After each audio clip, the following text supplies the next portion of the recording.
Masayang-masaya mga tiktropa natin sa studio. Today, isang tiktropa na naman ang pamapasko natin at tumataginting. At kumukudi-kuditap na 10,000 pesos! Simulan nyo nang bilangin kung ilang beses lalabas ang 11:15 na logo at i-register ang inyong sagot along with your contact details sa aming promo page.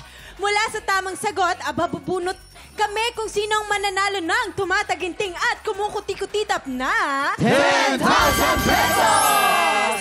Today, sinugod tayo ng mga guwapong aktor na ready ng makipagkulitan. Tawagin na natin TJ Marquez, MJ Advilano, and Juancho Trevino! Tiktropa, mag-ingay! What's going on?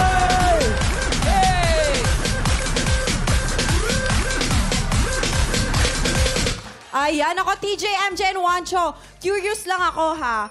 Kung anong magiging comment ninyo sa issue natin today? Dahil oras na para i-bless ang mga marites.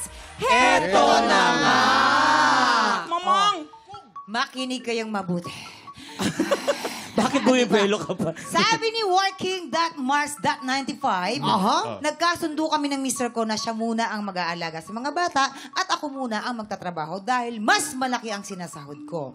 Dahil lagi akong wala sa bahay at gabi na nakakauwi yung biyanan ko, panay ang parinig na nagbubuhay dalaga daw ako. Para hindi na magbunga nga ang nanay niya, gusto ng mister ko na siya na lang ulit ang magtatrabaho sa bahay na lang daw ako. Tama ba yun? Tama ba yun? Juancho, Ay. ikaw, ano masabi mo? Ano masasabi mo doon, Rancho? Para sa akin, kaya ng husband yun na magtrabaho para sa pamilya.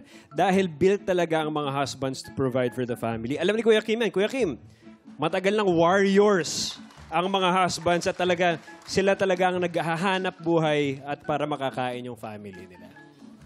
Okay. Kaya na yun. O si MJ naman. MJ, what do you think?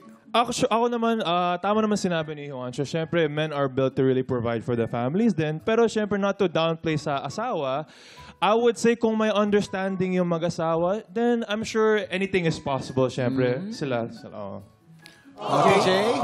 Well, para sa akin, tama sinabi nila. And ako naman, hindi naman masama sa akin o wala namang problema sa akin kung yung babae yung magtatrabaho.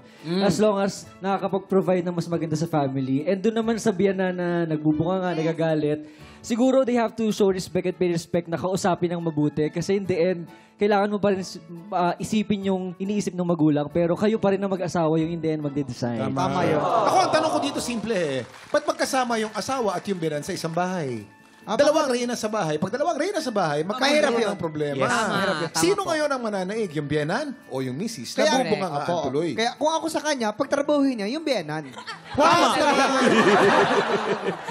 Ang ganda na, Jason. Pagtrabahuan niya, na makakalas sila dun sa biyanan para hindi na siya nabubungangaan ng biyanan niya. Tama. O kaya isama niya na lang sa work. Ganon, di ba? Para hindi na magtataka yung na bubuhay dalaga. Nagkatrabaho po ako na halika, samahan niyo po ako. Yan. Ganon. Diba? Pwede.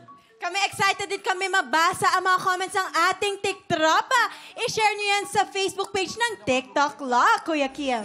Si Juancho ang pupulso kung sino-sino mga tinutukoy sa ulo ng mga balita. Tutukan yan sa pagbabalik ng TikTropa, pinanood mo hanggang sa dulo itong video na to at dahil doon, very good ka. For more happy time, watch more TikTok Lock videos on our official social media pages and subscribe to GMA Network official YouTube channel.